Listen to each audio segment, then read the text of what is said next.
हम सदियों पीछे के जमाने की तरफ लौट रहे हैं। एक ऐसा दौर जब तारीख के सिफात अभी लिखे जाना शुरू भी नहीं हुए थे। जानवरों, पौधों और कीड़ों के साथ ये दुनिया अपनी तमाम शान शौकत के साथ मौजूद है। इनमें से हर एक दूसरे के साथ मुकम्मल हमआहंग है। लेकिन दुनिया में बहुत खामोशी है। इंसान कहाँ है? ओ हाँ, ये चीज मौजूद नहीं है। ये रहा, वक्त आ गया है। अब हमारी तवज्जो पहले इंसान की तख्लीक की तरफ मरकूज है। सबसे पहला इंसान, पहला पैगंबर, जन्नत और जमीन दोनों जगह जिंदगी गुजारने का तजर्बा करने वाला पहला शख्स, तमाम इंसानियत के जद्दे अमजद हजरत आदम अलैहिस्सलाम। क्योंकि ये किस्सा जिंदगी का मकसद समझने में हमारी मदद करता है कि हम इस दुनिया को किस तरह देखते हैं और किस तरह से हम अपने साथ होने वाली हर चीज के बारे में सोचते हैं। लेकिन ये किस्सा इस्लाम और ईसाईयत में अलग अलग अंदाज में बयान किया जाता है। आज हम इसे बाइबल और कुरान दोनों के नुक्ता नजर से देखेंगे और इनके दरमियान मुश्तरकात और इख्तलाफात का जायजा लेंगे। जन्नत में उसके साथ क्या वाकयात पेश आए, शैतान ने कैसे उसे धोखा दिया, उसे जमीन पर कैसे उतारा गया और बहुत सी बातें। अगर आप तैयार हैं तो हम अपने सफर का आगाज वहां से करते हैं जब से ये शुरू हुआ था।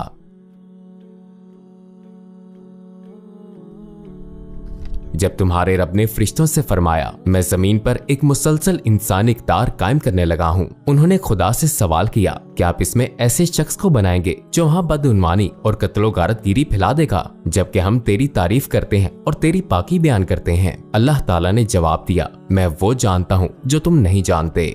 कुरान पाक में अल्लाह ताला फरिश्तों से फरमाता है कि वो इंसानों को पैदा करने वाला है और उन्हें खलीफा बनाकर जमीन पर भेजेगा। इसका मतलब है कि उन्हें जिम्मेदारी दी जाएगी, नायब होने की, जमीन का इख्तिदार दिया जाएगा। उनके पास अक्ल होगी और वो काबिल होंगे कि अपना इंतखाब खुद कर सकें। कुरान पाक के मुताबिक अल्लाह ताला ने इस खलीफा को मिट्टी से बनाने का फैसला किया। इसी तरह बाइबल भी ये कहती है कि आदम को मिट्टी से पैदा किया गया था। खुदावंद ने इंसान को जमीन की मिट्टी से बनाया, जबकि कुरान कहता है कि उसे जन्नत में पैदा किया गया था। बाइबल कहती है कि वो कभी जन्नत में नहीं गए, वो कभी वहां नहीं रहे। जेनेसिस के बाब 2 के मुताबिक उसे जमीन पर अदन नामी बाग में रखा गया था, जिसकी उसे देखभाल और काश्तकारी करना थी।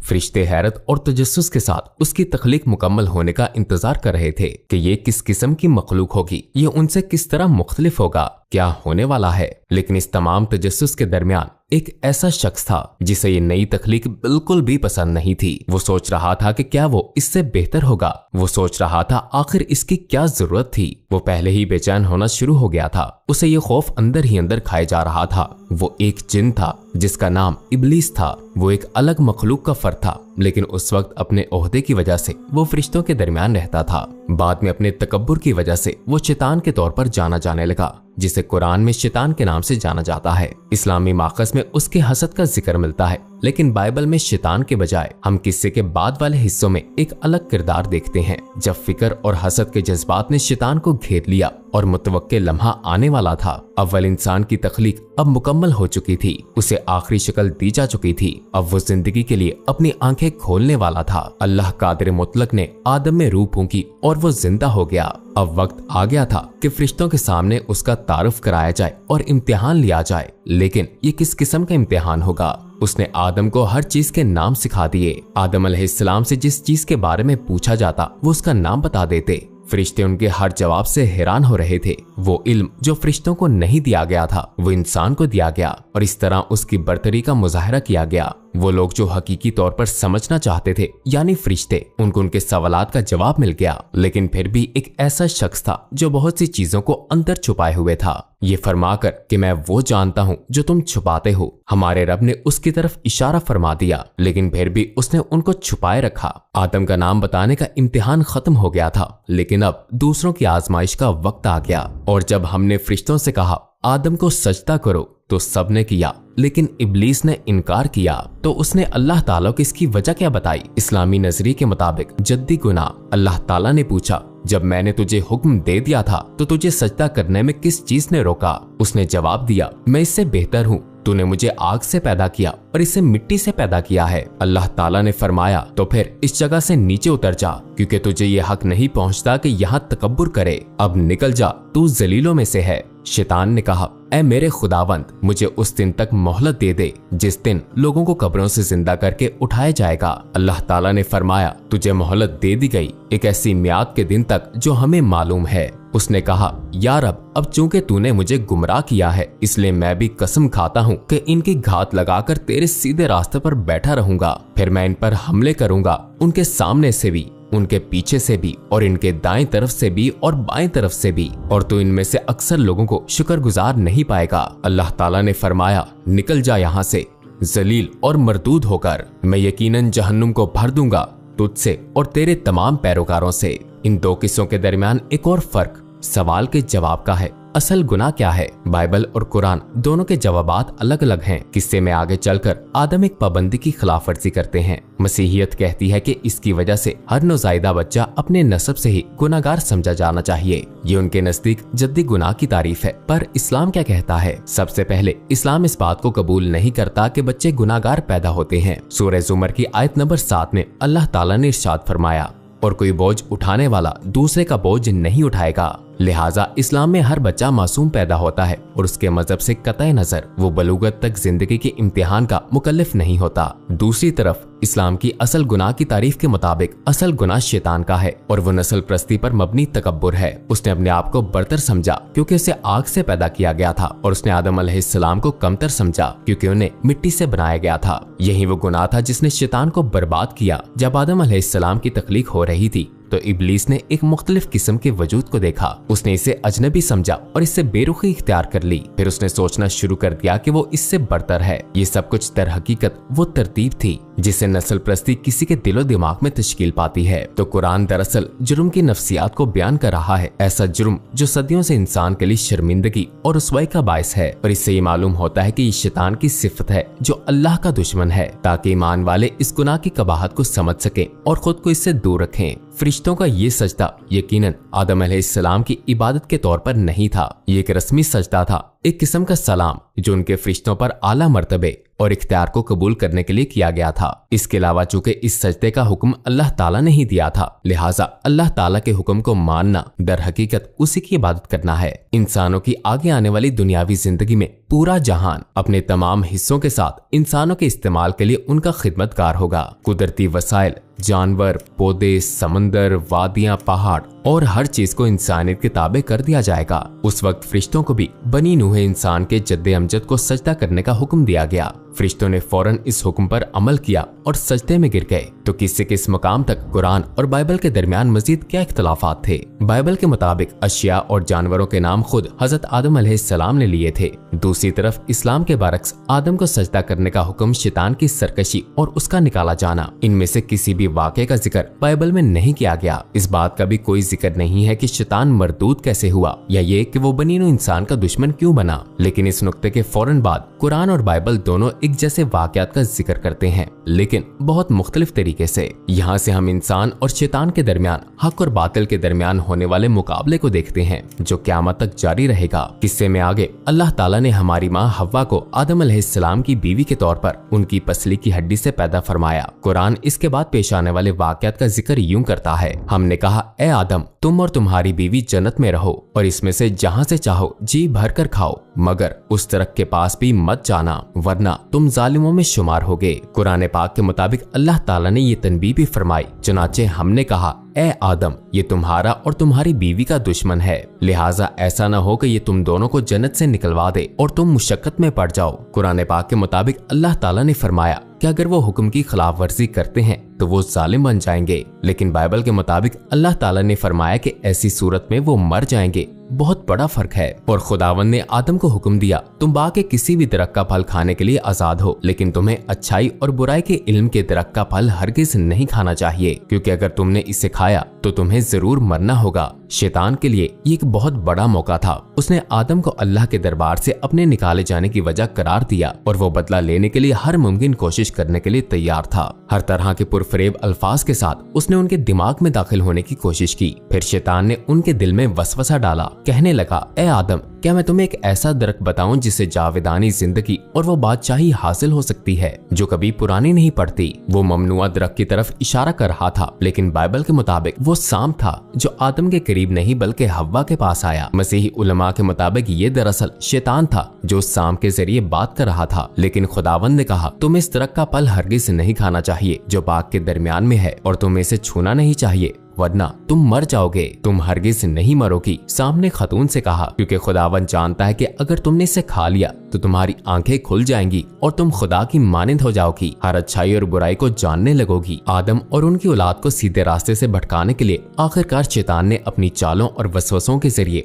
उन दोनों को धोखा दे दिया। आदम और हव्वा अलैहिस्सलाम कुछ देर के लिए दरख्त के बारे में अपने रब की तनबीह को भूल गए। उन दोनों ने शैतान की बात सुनी और इसका फल चख लिया। फौरन ही उनकी शर्मगाहें एक दूसरे के सामने खुल गईं। चनाचे उन्हें बहुत शर्मिंदगी महसूस हुई और अपने आप को जन्नत के पत्तों से ढांपने की कोशिश करने लगे। उन्हें एहसास हुआ कि उसने उन्हें धोखे में मुब्तला कर दिया है, लेकिन अब बहुत देर हो चुकी थी। तो वो अब क्या करने वाले थे? बाइबल के मुताबिक वो खुदावन से भागना और छुपना चाहते थे। फिर आदम और उसकी बीवी को खुदावन की आवाज उस वक्त सुनाई दी जब वो दिन की ठंडी हवा में बाग के अंदर चल रहा था और वो बाग के दरख्तों के दरमियान खुदावन से छुप गए। लेकिन खुदावन ने आदम को पुकारा, तुम कहाँ हो? उसने जवाब दिया, मैंने बाग में आपकी आवाज सुनी और मैं डर रहा था क्योंकि मैं नंगा था। उसने कहा, तुझको किसने बताया कि तू नंगा है? क्या तुमने उस दरख्त का फल खाया है जिससे दूर रहने का हुक्म मैंने तुझे दिया था? कुरान पाक में इस तरह के किसी वाक़े का जिक्र नहीं है, क्योंकि इस्लाम में ऐसा कोई अकीदा नहीं है कि इंसान खुदा से छुप सकता है, कि खुदा माज़अल्लाह किसी वक्त देख ना सकता हो या कि उसे किसी वाक़े की खबर बाद में मिले। वो तो हर लम्हा सब कुछ देखता और जानता है। बहरहाल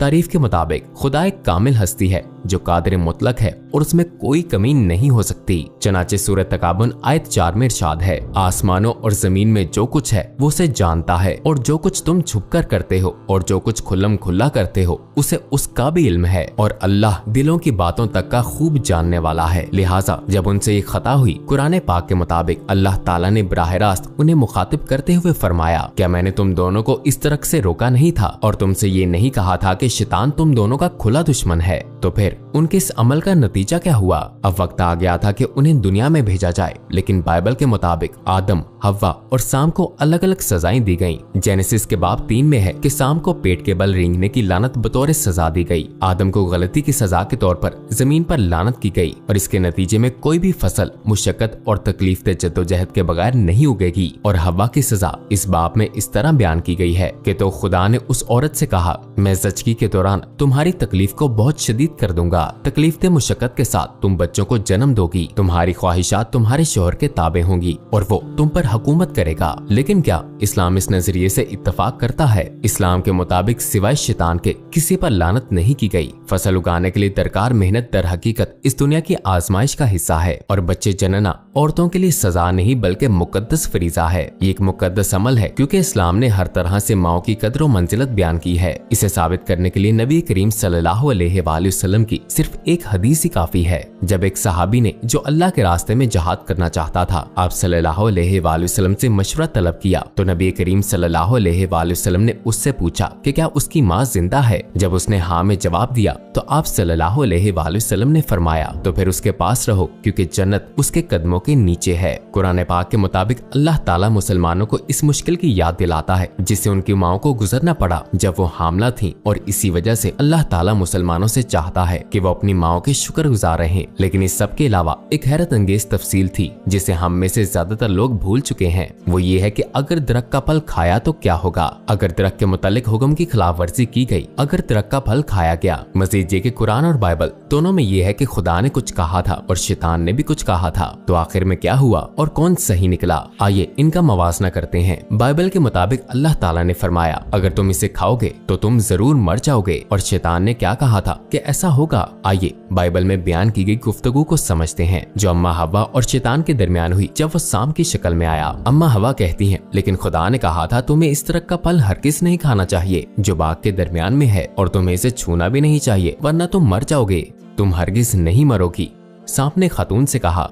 अजीब बात है, बाइबल के मुताबिक शैतान की बात सही साबित हुई क्योंकि जब उन्होंने फल खाया तो वो मरे नहीं। दूसरी तरफ कुरान पाक में सूरह आराफ की आयत नंबर 20 में शैतान कहता है, तुम्हारे रब ने तुम पर ये दरख्त इसलिए हराम किया है ताकि कहीं तुम फरिश्ते या अब्दी जिंदगी वाले ना बन जाओ। लेकिन अल्लाह ताला ने शुरू में उनसे क्या फरमाया था? उस दरख्त के करीब मत जाना वरना तुम जालिमों में शुमार होगे। अल्लाह ताला ने एक दूसरी जगह उन्हें इन अल्फाज में खबरदार किया, चनाचे हमने कहा, ए आदम ये तुम्हारा और तुम्हारी बीवी का दुश्मन है, लिहाजा ऐसा न हो कि ये तुम दोनों को जन्नत से निकलवा दे और तुम मुशक्कत में पड़ जाओ। चनाचे कुरान पाक के मुताबिक फितरी तौर पर अल्लाह ताला की बात सच थी और शैतान ने झूठ कहा, लेकिन इससे भी बढ़कर एक खुफिया तफसील है जिसने कुरान की कहानी को बहुत मुख्तलिफ बना दिया। बाइबल के बरक्स उनके दुनिया में भेजे जाने की वजह ये नहीं थी कि उन्होंने इस हुक्म की खिलाफ वर्जी की, तो फिर आखिर वजह क्या थी? इस वीडियो की सबसे पहली आयत में ये तफसील बयान की गई है। आइए इसे दोबारा देखते हैं। जब तुम्हारे रब ने फरिश्तों से कहा कि मैं जमीन में एक खलीफा बनाने वाला हूँ। इंसान को शुरू से ही दुनिया में भेजने के लिए पैदा किया गया था। ममनुआ फल खाने से पहले ही शैतान ने ये कहकर खुदा से इजाजत मांगी थी, मुझे उस दिन तक मोहलत दे दे जिस दिन लोगों को कब्रों से जिंदा करके उठाया जाएगा।